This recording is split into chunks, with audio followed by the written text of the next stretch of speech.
soldiers. I'm like, what do you mean? What do I think would happen in a hypothetical? It has happened. We know what happens when Israel does this. Okay? We just act like it didn't happen. That's why there's probably Navy veterans in here, and this is the first time they've ever heard of this incident. Bob Gates for the George Herbert Walker Bush Oral History Project. Gates was CIA director during Bush's tenure.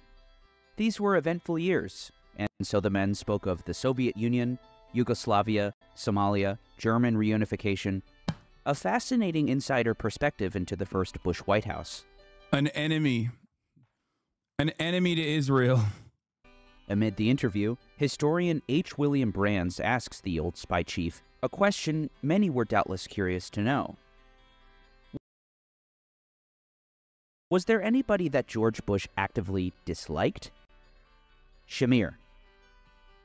Gates, of course, is referring to Yitzhak Shamir, the Israeli prime minister at the time. But I will say this, every president I worked for, at some point in his presidency, would get so pissed off at the Israelis that he couldn't speak. It didn't matter whether it was Jimmy Carter or Jerry Ford or Ronald Reagan or George Bush. Something would happen, and they would just absolutely go screw themselves right into the ceiling. They were so angry, and they'd sort of rant and rave around the Oval Office. I think it was their frustration about knowing that there was so little they could do about it because of domestic politics and everything else that was so frustrating to them. But he did not, I think, care very much for Shamir. I'm trying to think about others, but I can't think of any others. No doubt 2 decades before Bush was even sworn in as president, Lyndon Baines Johnson was feeling just as angry and ineffectual. It was the morning of June 8, 1967. Navy Ensign John Diedrich Scott turned 24 years old. His birthday was business as usual. His crew was stationed in the Mediterranean after having traveled all the way from West Africa. It was an early morning. Just before 4 a.m., he'd get to work. Deck watch. At about the exact same time, a Nord Atlas took to the sky to begin an... Wait. I hope nothing crazy happens to the USS Liberty. Especially not in the hands of our most significant, most important ally, which is not even an ally at all, but just a mere extension of the U.S. state. An air reconnaissance patrol. The plane, belonging to the Israeli Air Force, was patrolling along the Mediterranean coast to detect ships beyond radar range. There was only one. It was Navy Ensign Scott's ship. On the bridge, Scott spotted the plane. He grabbed his binoculars to get a better view. A flying boxcar with a double fuselage and twin engines. Just 15 minutes before, Scott had watched the ship's American flag being pulled by the wind. Up in the cockpit of the Nord Atlas, an Israeli naval officer scanned below, serving as an aerial observer. At 5:45, the plane began reporting that the ship was a destroyer. Less than 20 minutes later, though, according to an official Israeli history, the plane reported that it was, in fact, a U.S. Navy supply ship. The observer had even spotted the ship's hull markings, GTR-5, and the plane's crew radioed the information to ground control.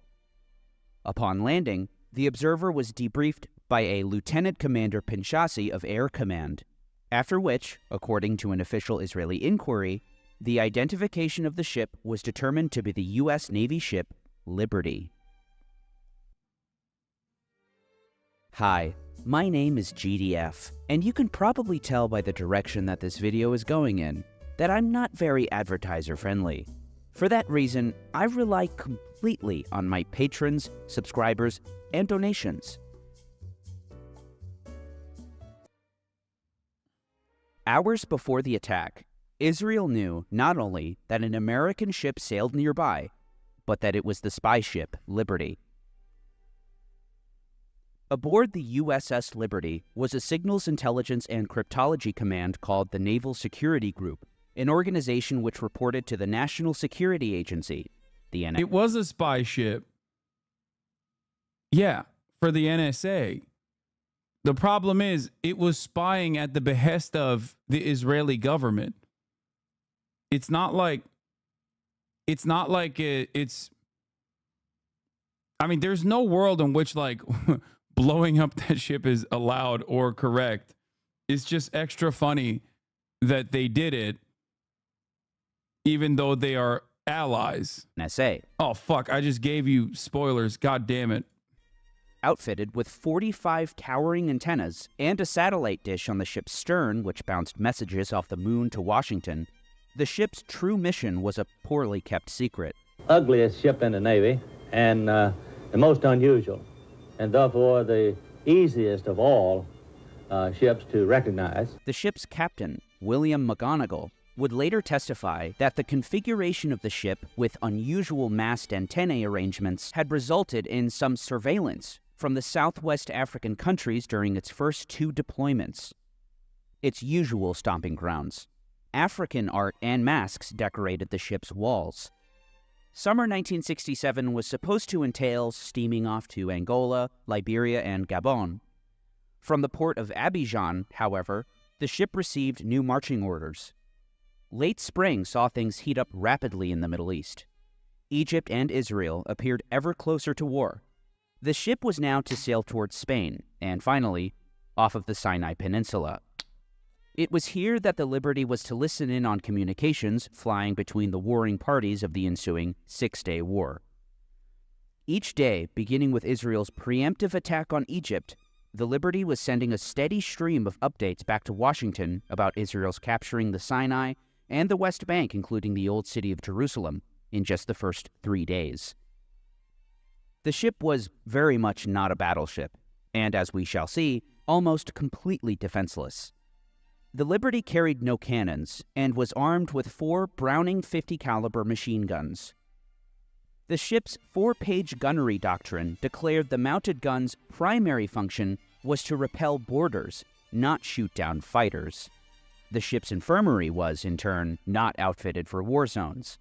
Out of a crew of almost 300, the main ward could accommodate just 4 patients. On a previous cruise, a sailor had to be evacuated to a hospital in Senegal for appendicitis. The examination room, with its lone surgical table, carried sutures and local anesthetic. However, the sailors did not have much reason to believe they'd be targeted for attack by anyone. Its flag flying on its mast, its freshly painted hull markings, its configuration, size, and speed, coupled with the clear weather and lack of surrounding ships, made an attack all the less likely. After all, no nation had ever attacked a spy ship, so the worries were not overt, particularly because the Liberty sailed in international waters.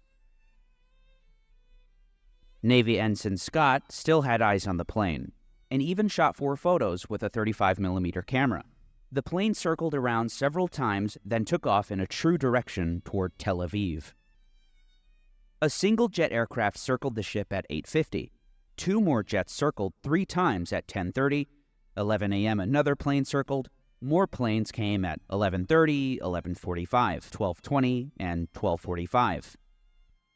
The weather log on the Liberty showed clear skies, calm seas, and excellent visibility north of the Sinai on June 8, 1967.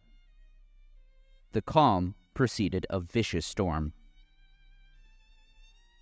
Just before U.S. Navy vet here. This incident is why the U.S. doesn't sail spy ships anymore. So extremely, very ultra rare Israeli W. I mean, it doesn't really matter because aren't all the Navy ships functionally spy ships now anyway? It just means that like any ship that the Navy flies is no longer a civilian vessel, but instead directly just a vehicle for war.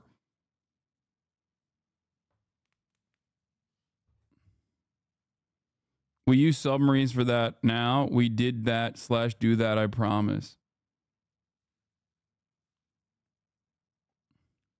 2 p.m., Captain McGonigal peered through binoculars from the starboard wing. He spotted a fighter jet. Also, yeah, we have satellites, we have submarines, we have so much. Ensign Patrick O'Malley studied the radar. On the screen were 3 blips. We've got 3 unidentified vessels, steady bearing, decreasing range, coming right at us. As a captain, I've never seen anything approach the ship this fast. McGonigal turned to Lieutenant Junior Grade Lloyd Painter. I think they're going to attack. French-made Mirage jets strafed the Liberty. The bridge was first. Rockets and 30mm cannon rounds pummeled the vessel. Shrapnel flew everywhere. And I could see orange flashes just dancing down the deck. Men in the forward gun mounts, both forward gun mounts were literally blown into the air and end over end. The Liberty never stood a chance. From just the first burst of bombs and bullets, the ship's machine guns were destroyed. Antennae were smashed. Basketball-sized craters littered the deck and bridge. McGonigal alerted the crew to increase speed to maximum power, but the jets had blown out one of the ship's 2 boilers. The Liberty's max speed would be just about 13 miles per hour. Jets tag-teamed the ship and attacked it in a crisscross formation. The fighters first strafed the Liberty from bow to stern, targeting the bridge, machine guns, and antennae. With those destroyed or on fire, the attackers crisscrossed the spy ship to target the engine room, the Liberty's heart. The attacks came in waves, about every minute. Radioing for help proved increasingly impossible as the jets targeted each of the ship's 45 antennae. 6 minutes into the attack, the radiomen switched transmitters hoping to get a message out, but the receiver blared feedback noise. Thinking this was just a malfunction, the men were horrified to find the same noise on every frequency, leading the radiomen to conclude that the attackers had jammed the Liberty's communications, since only between the attacks could the operators receive signals.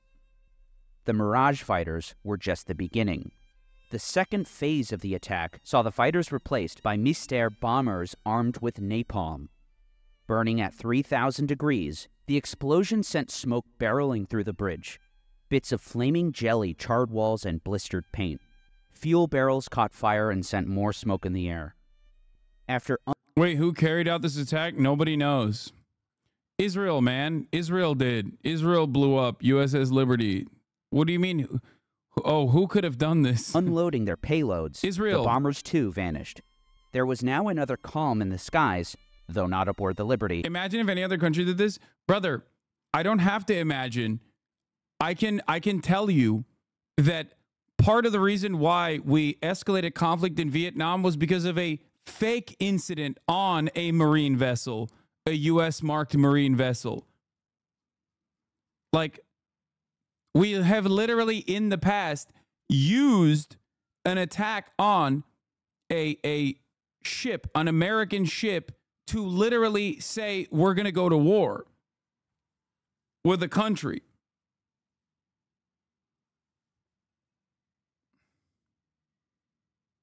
Spanish-American War, remember the Maine? No, I was talking about Vietnam too. This is like, it doesn't take much.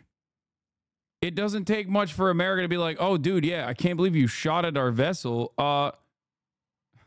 Time to go to war, except for when Israel does it, in which case we're like, nope, never mind. We would love to.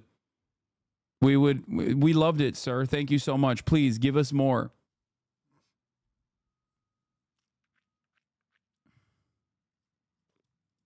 Whose deck was strewn with dead and dying. But still, the worst was yet to come, as those 3 blips on the radar screen still hadn't arrived yet. The torpedo boats that happened to have been the 3 blips that I had seen on the radar scope had reached us and were now firing armor-piercing bullets through the ship. McGonigal again pulled up his binoculars and saw, some 15 miles off the starboard side, 3 torpedo boats coming straight toward him.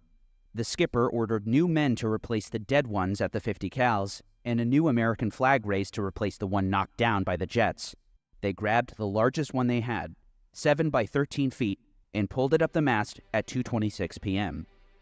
Up until now, the ship's crew had no idea who was even attacking them. Egyptians? Soviets? I saw what appeared to me to be an Israeli flag on one of the boats. No doubt McGonigal was stunned to find, as the torpedo boats approached some 2,000 yards away, a blue and white flag with a Star of David in the center. The boats then opened fire. Along with 50 cals of their own, the ships also possessed 20 and 40 millimeter cannons. These weapons, of course, were designed to create a distraction as their gunners manually aimed torpedoes at the Liberty. Nearly 300 sailors now prepared for the unthinkable. Not since the waning days of Why did they attack?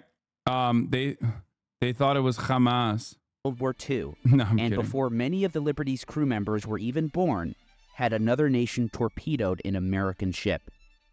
At 2:34 p.m., McGonigal watched a torpedo gliding underneath the water, which flew past the Liberty's stern by 25 yards, but the Israeli boats had fired 5. At 2:35 p.m., the Liberty was lifted out of the water and sloshed back down. The power was out, all the generators and even the steering had failed. A single torpedo had slammed directly into the ship's starboard side, blasting a hole 39 feet wide and 24 feet tall. Water cascaded into the ship. Oil, classified documents, key cards. They thought the ship might have children on it, and they got really excited to kill them. And bodies poured out into the sea. 25 sailors were killed by the explosion. If not during the 8 reconnaissance flights over the Liberty, then certainly amid the attack from the fighter jets and bombers, the Liberty was identified for what it was, according to Lieutenant Colonel Shmuel Kislev, then Israel's chief air controller at General Headquarters in Tel Aviv. The Air Force stops all operations and says, all our aircraft, all our attack aircraft, please stop. I must say that at that point in time, in my mind, it was an American ship. By the way, this is precisely the reason why I always laugh when people are like, what do you think would happen if, like, Israel attacked American soldiers? I'm like, what do you mean? What do I think would happen in a hypothetical? It has happened. We know what happens when Israel does this, okay? We just act like it didn't happen. That's why there's probably Navy veterans in here, and this is the first time they've ever heard of this incident, or at least in another instance where I've covered the USS Liberty. That's it. Like, we say, sorry, sir. I apologize for being there. You thought it was an American? I was quite certain it was an American ship. More than 20 minutes before the fatal torpedo strike that killed 25 sailors, Israel's chief air controller conclusively identified the Liberty as an American ship. Navy Ensign John Scott, preempting another torpedo blast, instructed his men to grab life preservers and prepare to abandon ship. The men dropped several life rafts overboard, but Lieutenant Painter watched in... Yeah, usually this chatter is right, by the way. Like, for the most part, the people that bring up the USS Liberty are people... Hasan, try not to do ad hominem attacks impossible difficulty. Dude, come on. Come on, dude. The only ad hominem attack is the top of the hour ad attack, okay? It's 3 minutes long, and you're gonna fucking see it. If you think that this bait is good enough, like the last 2 baits, that's lazy, okay? That's lazy. It's too lazy for you. Yeah, fuck off. Yeah, exactly. Exactly. Weak bait. Weak fucking bait. You can't catch me slipping now. I'm aware. I'm woke to the ways in which this chat spends every fucking minute coming up to the top of the goddamn hour, okay?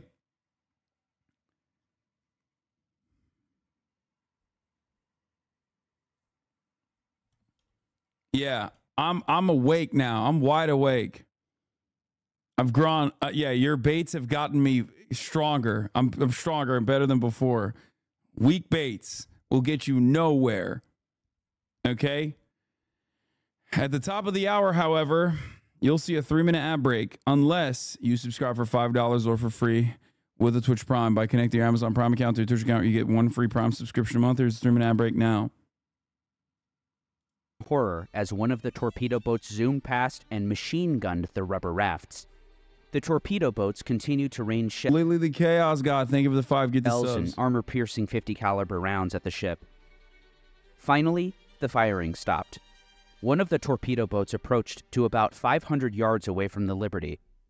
At this point, the Liberty's crew were using a lamp to signal U.S. naval ship.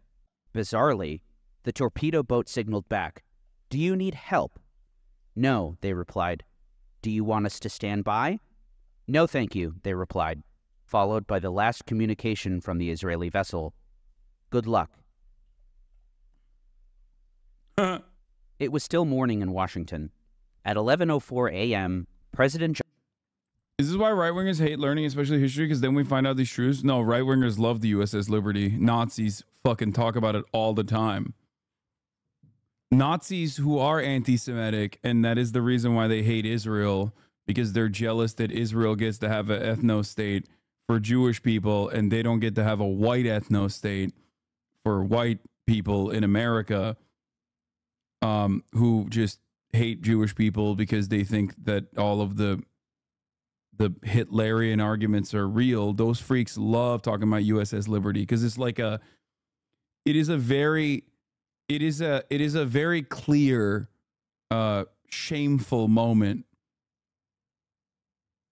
They're always jealous of Israel and Japan. True. They also are very jealous of Japan too. Johnson left his White House residence. He had just learned what happened. He stopped at the Oval Office and then made his way into... Yeah, they also think it's hidden knowledge. That's the other thing that's like funny. They're like, ooh, what about the USS Liberty? It's like, yeah, what about it, man? The Situation Room, where he was greeted by Defense Secretary Robert McNamara, Secretary of State Dean Rusk, Walt Rostow, the National Security Advisor. Also joining them was Clark Clifford, chairman of the President's Foreign Intelligence Advisory Board. We were baffled, Clifford later wrote in his memoir, Counsel to the President. From the beginning, there was skepticism and disbelief about the Israeli version of events. We had enormous respect for Israeli intelligence, and it was difficult to believe the Liberty had been attacked by mistake. Every conceivable theory was advanced that morning. It became clear that from the sketchy information available, we could not figure out what had happened. Despite doubts in the Johnson administration, and as we shall see, from Johnson himself, Congress was either completely silent or came to Israel's defense. As the Liberty crew was clinging to life, turning their mess hall into a makeshift emergency room, plugging hundreds of shell holes to keep the tilting ship from flying. Is being anti-Zionist bad? This guy has to be Turkish, right? Zionist. What? No. Being anti-Zionist is not bad at all. It's very good. Anyway.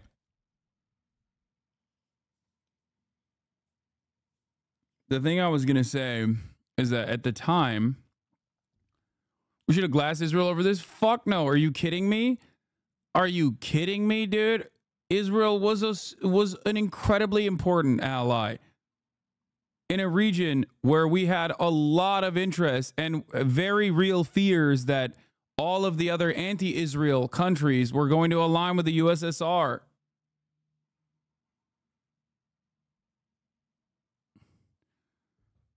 Israel could have killed hundreds more American soldiers in that area in that same time frame, and America still would have been like, dude, what are you talking about? No, it's fine. Nothing happened there. Shut the fuck up. Flooding and counting 34 dead sailors, Jacob Javits took to the Senate floor. The government of Israel has already stated that this was an erroneous attack by Israel's forces. The government of Israel has apologized. I am sure that it will do everything that one would expect by way of compensation and other appropriate measures, said the senator from New York. Senator Frank Laushi of Ohio, a member of the Senate Committee on Foreign Relations, praised Israel for its great valor during the war, calling it heroism unequaled. Regarding the Liberty, extreme caution should be exercised by the United States so that there will not be reimposed upon the Israel nation conditions on U.S. aid.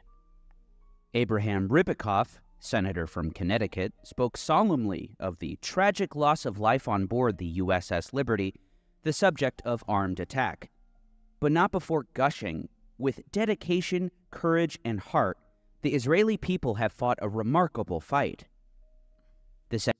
It was remarkable, our naval vessel, dude. That shit was awesome. They demonstrated profound courage when they torpedoed our NSA civilian ship.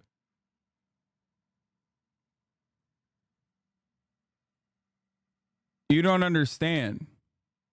Senator from New York, none other than Bobby Kennedy, named the perpetrator, to his credit, The tragic mistake of today, when Israel's forces attacked a U.S. ship, must alert us all, if further alert were needed, to the danger of the world we live in. But not before lauding Israel. Throughout this country and all over the world, men are moved and impressed by the bravery of Israel's people for the last 4 days, as for the 20 years before. Democrat Representative from Illinois, Roman Puchinski, also chimed in from the other side of Congress, again naming the culprit. It was with heavy heart that we learned a little while ago of the tragic mistake which occurred in the Mediterranean when an Israeli ship mistakenly attacked an American ship, followed by an all-too-familiar rhetorical device which endures to the present day. These are the tragic consequences of armed conflict. Shit happens, bro. Nobody's perfect. Calm down. Oh, God. You guys really have to... You guys really have to chill out, okay? With this whole, like, oh, Israel is not allowed to defend itself against its ally, the United States of America. What do you mean? Like, Israel is allowed to kill American soldiers. What the fuck? And that was it.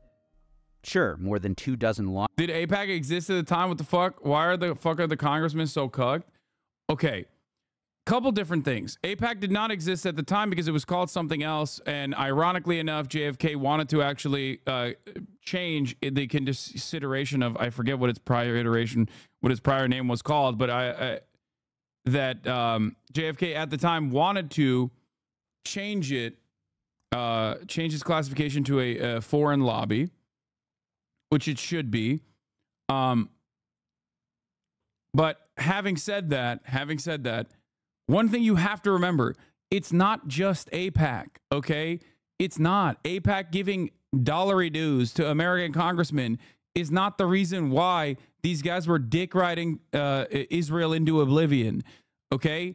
What I just described to you earlier about how important our maintenance of the relationship with Israel was to American interests at the time is infinitely more important than AIPAC. Okay? No, this is not the Holocaust collective guilt era either. No. The most important, most significant aspect of this relationship was Israel's positioning in the region against other countries that were potentially aligning with the USSR. That's it. That's why I always tell you, like, AIPAC money and lobbying money in general, okay? Lobbying money in general only is important for times of need, like pressure points, where there's a lot of fucking people being like, dude, what the fuck are you doing? You're getting an unlimited amount of money from Israel? What the fuck are you doing? Fuck you. Do something about it. We can't be out here fucking slaughtering children with our tax dollars. Like, spend it on us instead. That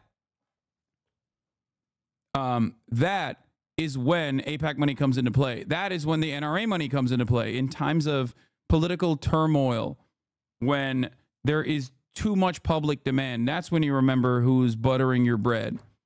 Lawmakers took to the floor to applaud Israel for its performance on the battlefield, but not a single other lawmaker mentioned the attack on the Liberty the day that it became public knowledge. Each one of these expressions of sorrow were buried in speeches promoting Israel as an ally and, of course, championing aid to the country. Things didn't change much in this regard even as the facts of what happened came to light. How could this be? The Zionist project to colonize Palestine has existed in its modern form since the first Aliyah in 1882, to the land which was at that point still under Ottoman rule. Indeed, the earliest Zionist lobbies in the United States include the Zionist Organization of America, founded in 1897. With the establishment of the State of Israel, recognized by Harry Truman's government just minutes after the clock struck midnight on May the 14th, 1948, more lobbies would organize in order to secure aid to the nascent Jewish state. One would be more consequential than any other. It called itself the American Zionist Council. Its frontman in Washington, Isaiah Kennan, was previously the public relations official for the American branch of the Jewish Agency for Israel, formerly the Jewish Agency for Palestine. For this work, Kennan registered as a foreign agent in 1947, pursuant to the 1938 Foreign Agents Registration Act. But in 1951, Kennan assumed his new role as a lobbyist. The American Zionist Council's mission was securing aid to Israel. At this point, still economic assistance, since Truman placed an arms embargo on the country calculated to avoid alienating Arab countries. Their first success came with the Mutual Security Act, the successor to the Marshall Plan that allotted tens of millions of dollars in aid to Israel, among other countries. This comprised the first major U.S. foreign aid package to the Jewish state. Kennan carefully crafted a model which endures to the present, and in celebration of the aid package, began sponsoring trips to Israel for members of Congress. Preempting the 1952 election, the American Zionist Council inserted political positions into the campaigns of both the Democrat and Republican candidates for the presidency. Pro-Israel positions would be represented across the board. The idea that tax-exempt donations were being used to lobby for aid to a foreign government irked the ensuing Eisenhower administration, writes Middle East policy scholar Stephen Spiegel. The tension between the Eisenhower administration and Israeli supporters was so acute that there were rumors, unfounded as it turned out, that the administration would investigate the American Zionist Council. Therefore, an independent lobbying group was formed within the auspices of the American Zionist Committee. And so, the American Zionist Committee for Public Affairs was born. Kennan would additionally put his background as a journalist to use, founding the Near East Report. Over the years, at the request of the Jewish Agency for Israel made available to the American Zionist Council the sums listed below for subscriptions to the Near East Report. The weekly editorial would be sent to, ultimately, every single member of Congress. Money poured into the AZC coffers, courtesy of the Jewish Agency. When Executive Vice Chairman Gottlieb Hammer was asked, "Do you know, prior to 1960, approximately how much you supplied to the American Zionist Council?" Hammer responded, "My recollection would be somewhere in the neighborhood of around 600 to 700,000 prior to 1960. Each year, he was asked? Each year, yes, sir. The new decade would constitute a new era for the organization, especially for its lobbying arm, who, in 1959, would send a letter to the office of the Secretary of the U.S. Senate. This is to advise you that the American Zionist Committee for Public Affairs, which is registered with you, has changed its name to the American Israel Public Affairs Committee." At daybreak on June 9th, deck crews began cleaning up the wreckage of the USS Liberty, all that remained but the bodies, which were being stored in freezers and air-conditioned rooms. With hoses, they washed blood, flesh, and bone off the deck. Sailors even discovered a shoe with a foot still inside. Just 2 days after the attack, the Naval Court of Inquiry investigating the event convened in London. Admiral John McCain, Jr., Navy Commander for Europe and the Middle East, appointed Rear Admiral Isaac Kidd, Jr. to lead the inquiry. And Kidd chose Captain Ward Boston as chief counsel. My name is Ward Boston, Jr. I'm a retired Navy captain, United States Navy. I was the counsel to the Court of Inquiry that was appointed by Admiral McCain as a result of the Israeli shooting. Yes, the John McCain. Not like the John McCain that you know. John McCain comes from a long line of Navy admirals, which is part of the reason why he was able to literally drop a shit ton, like six American planes during Vietnam and still be allowed to continue piloting planes. Brave revolutionary Ho Chi Minh supporter John McCain destroying the American Navy from within.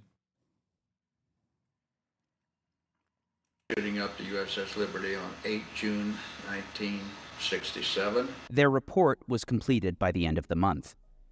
Among their findings, the ship was hit by more than 821 shells and rockets, many of them incendiary. Notably, from the time of the first air attack onward, attackers were well coordinated, accurate, and determined. crisscrossing rocket and machine gun runs from both bows, both beams, and quarters effectively chewed up entire topside, including ship control and internal communications. Well-directed initial air attacks had wiped out the ability of the 450 caliber machine guns to be effective. As for the torpedo boats which followed the jets, PT attack first developed from starboard side and was identified as a high-speed run-in. And very shortly thereafter, the commanding officer identified the Star of David flag on this lead boat. The inquiry addressed a number of Israeli explanations for what they maintained was an accidental attack on the Liberty. Namely, the claim that the Israelis had mistaken the Liberty for the Egyptian El Qudsr, which they say was sailing in the vicinity of a shell bombardment on the Sinai.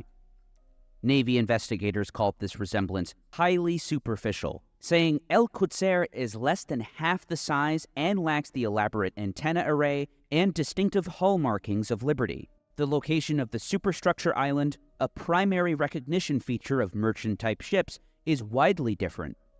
Further, they concluded, it is inconceivable that either the IDF Navy or Air Force would associate Liberty with her 450 caliber machine guns, or El Qudsr armed with 2 3-pounders with a shore bombardment. Of course, the Israeli claim that the Liberty flew no flag was roundly contradicted by each witness, including Ensign David Lucas, Lieutenant Junior Grade Lloyd Painter, Ensign John Scott, who we'll remember was up. Excuse me. Who are you going to believe, dude? Your own fucking military or the most moral army on the planet? Yeah. According to Lindsey Graham, Israel's defense brigade, Israel's defense force, and its generals are more trustworthy than our generals. Our Department of Defense is compromised. They're gay.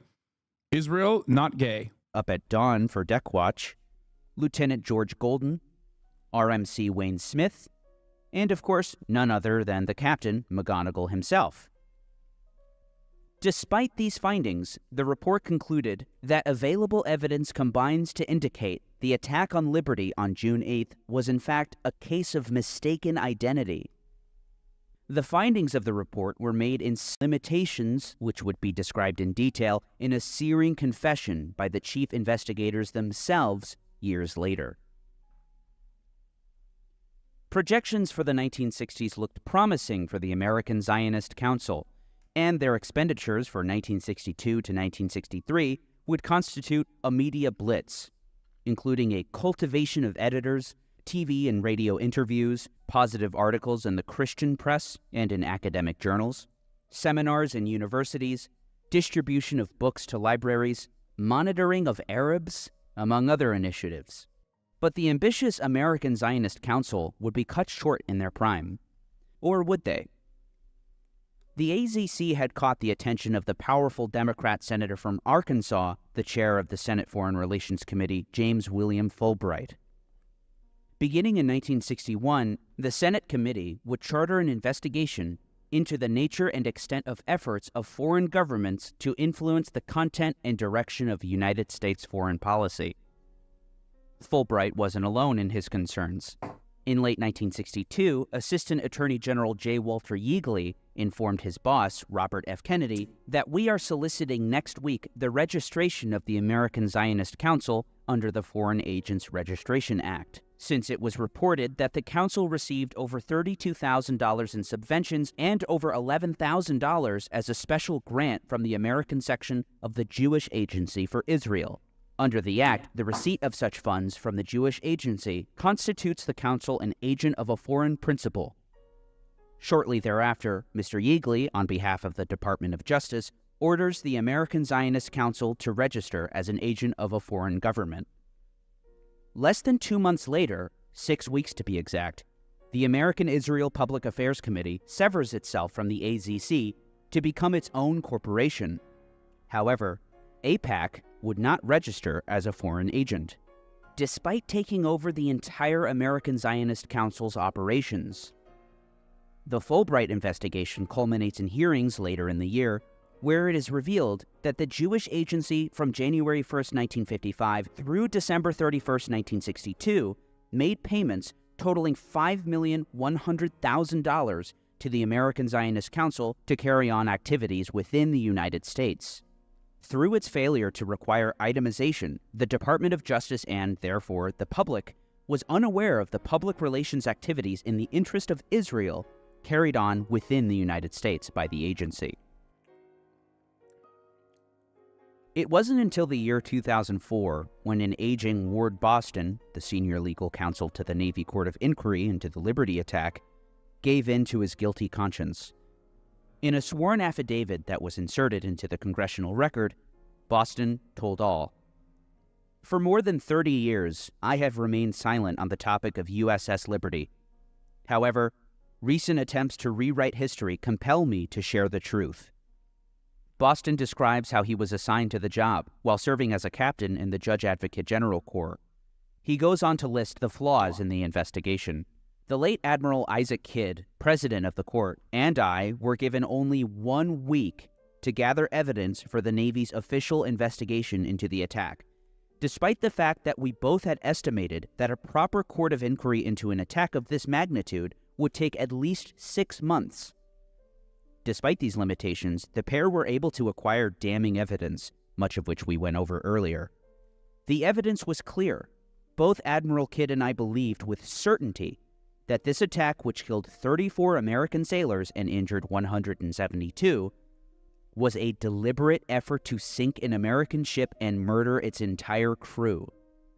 I recall Admiral Kidd repeatedly referring to the Israeli forces responsible for the attack as murderous bastards. Hammering the point home, the Israeli attack was planned and deliberate and could not... Bro, that's very, very anti-Semitic of him to say that. It's very fucked up. ...possibly have been an accident. I am certain that the Israeli pilots that undertook the attack, as well as their superiors who had ordered the attack, were well aware that the ship was American. I saw the flag, which had visibly identified the ship as American, riddled with bullet holes, and her testimony that made it clear that the Israelis intended there be no survivors. It was an intended attack, deliberate, well-planned, except not well executed because they didn't sink the ship. Not only did the Israelis attack the ship with napalm, gunfire, and missiles, Israeli torpedo boats machine-gunned 3 lifeboats that had been launched in an attempt by the crew to save the most seriously wounded. A war crime. Their superior, Admiral McCain, was adamant that we were not to travel to Israel or contact the Israelis concerning this matter. Finally, Boston writes that the late Admiral Kidd had personally told him that President Lyndon Johnson and Secretary of Defense Robert McNamara ordered him to conclude that the attack was a case of mistaken identity despite overwhelming evidence to the contrary. It's one of those situations where when political action takes over, then you're told by the President of the United States and the Secretary of Defense to keep your mouth shut, don't say anything, and that's a direct order. That the inquiry should have lasted months and not days is evidenced by the investigation of the spy ship Pueblo, captured by North Korea and its crew held hostage for 11 months in 1968. While the Liberty's inquiry lasted 8 days and produced 158 pages of transcripts, the Pueblo investigation lasted nearly 4 months and produced a transcript almost 3,400 pages long. Of course, Boston was far from the only person who felt the way he did. Then NSA Director, Lieutenant General Marshall Carter, commanded the agency which the Liberty reported to. He was never convinced of the official story, telling his interviewer for an oral history, "It couldn't be anything else but deliberate. There's just no way you could have a series of circumstances that would justify it being an accident."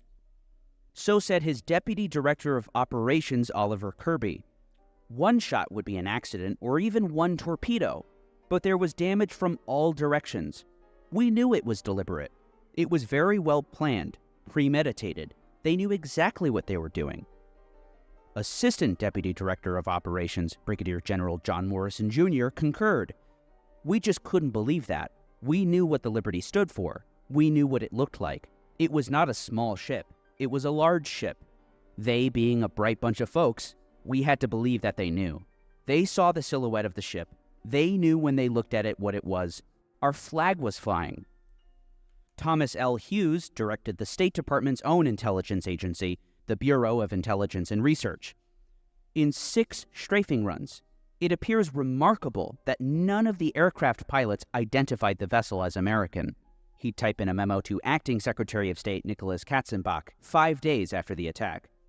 The torpedo boat attack was made approximately 20 minutes after the air attack. The surface attack could have been called off in that time had proper air identification been made.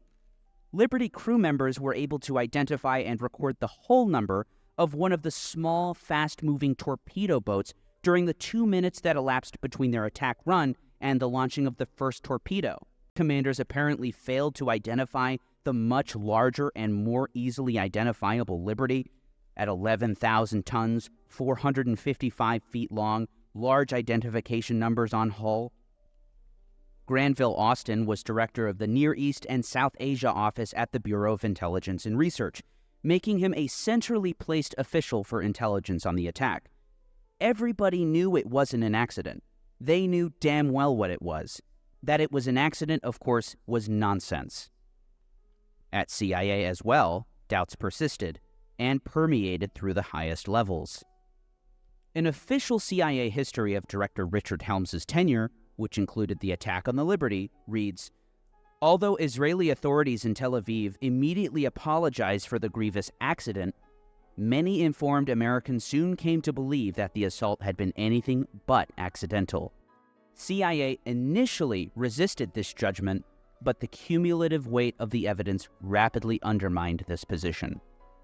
The CIA history also quotes then Deputy CIA Director Vice Admiral Rufus Taylor in a letter to Director Helms. To me, the picture thus far presents the distinct possibility that the Israelis knew that Liberty might be their target and attacked anyway, either through confusion in command and control or through deliberate disregard of instructions on the part of subordinates. And let's not forget the director himself, who would sit down for his oral history interviews in 1984. About the Liberty, Helms said, "Since this is for the agency's record, I don't think there can be any doubt that the Israelis knew exactly what they were doing. Why they wanted to attack the Liberty, whose bright idea this was, I can't possibly know. But any statement to the effect that they didn't know that it was an American ship and so forth is nonsense. I have always assumed, without knowing the truth of the matter, that somebody in the Israeli hierarchy figured that the ship was monitoring what the Israelis were doing in Syria, and that before they attacked in the Golan Heights, they didn't want the United States to try to stop them from getting on with the job. So the thing to do was to take out this vessel and stop our ability to hear the transmission of their messages. That's just my surmise."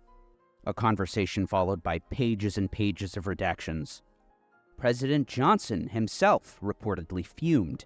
Less than 2 weeks after the attack, Charles Roberts, reporting for Newsweek, cited a top-level theory that someone in the Israeli armed forces ordered the Liberty sunk because he suspected it had taken down messages showing that Israel started the fighting. President Johnson was the magazine's source. Holy shit.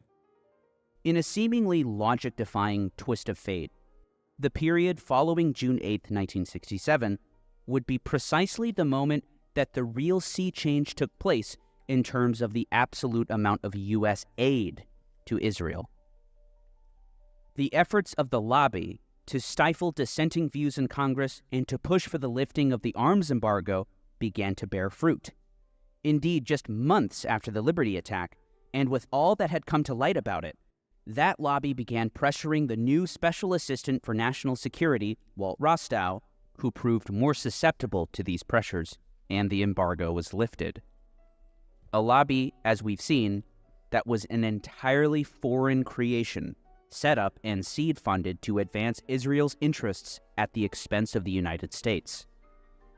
Indeed, despite Johnson's fury, in which he went so far as to tell Newsweek's Charles Roberts that he believed the Liberty attack was deliberate, he himself caved to the pressure, as documented by Henry Kissinger in a 1969 strategy document. Congress subsequently furnished Israel with its first major arsenal of U.S. weapons, fighter planes, replacing France as Israel's main arms supplier in doing so. Those mystères and mirages which strafed and napalmed the Liberty would be swapped with F-4 Phantoms, and soon enough, F-15s and 16s would follow. Approved by a Congress that, it appears, didn't have the excuse of not knowing the obvious. By the end of the month of the Liberty attack, on June 29th, the House heard clearly for themselves the outrage of Representative Craig Hosmer, a Navy reservist who served in World War II. Hosmer was well-versed in ship identification. I can only conclude that the coordinated attack by aircraft and motor torpedo boats on the USS Liberty, 15.5 miles north of Sinai on June 8th, which killed 34 officers and men of the Navy and wounded another 75, was deliberate. The fact that the USS Liberty was a victory hull vessel, hundreds of which were produced and used by the U.S. Navy during World War II and since, rules out the possibility of mistaken identity. Every ship recognition book in the world has for years identified the characteristic victory hull and superstructure of the USS Liberty as U.S. Navy property. Thomas Abernathy took the floor moments later. The Democrat representative from Mississippi spoke candidly. I have heard members of this House and many, many others say that if this had been done by others, the leaders of our government would have moved in with sternness and appropriate demands or even retaliatory action. Regardless of who is responsible, friendly or unfriendly, when American sons are unnecessarily killed by unprovoked military attack, even in a case of mistaken identity, Uncle Sam, as a rule, demands to know why, and ordinarily, we do not stop with just a demand. The ship was well marked, so said the Pentagon. Its name was painted on its stern. U.S. letters and numbers were on its bow. The day was clear, and it was distinctly flying the flag that you and I... So the people asking why, the speculation at the time is the most likely reason is because they thought that America would potentially move against Israel if they saw what Israel was planning to do in Syria, and that they were surveilling Israeli communication as well, and they wanted to put an end to that. I heard Israel never attacks first. Yeah, well, part of the reason why you think that is because even when Israel attacks first, which is almost all the time, it's seen as not premeditated, but actually defensive. They'll wipe out the entirety of the fucking Egyptian Air Force and then be like, we did it defensively. Stood here and so praised and respected just a few days ago on Flag Day. What complaint have we registered? Said. To tell you the truth, this great capital, as well as this great government, if it can still be called great, was and is as quiet as the tomb regarding this horrible event. Few other elected leaders said or did anything. Of the 435 House members, only Hosmer and Abernathy spoke out during the 3.5 hours that legislative body met. No one in the Senate, which met for less than 2 hours, mentioned the attack. It's not a mystery as to why. The reason for such silence from Congress, and for, not to mention, impunity from consequence, from the invasions of Lebanon, siege of Beirut, the occupation, annexation, and apartheid in the Palestinian territories, the continued genocide in Gaza, or from the very outset, the deliberate attempt to sink an American ship and its crew, the reason for such total impunity was there all along for everyone to see. That a foreign government has operated freely through its agents in the American democratic system.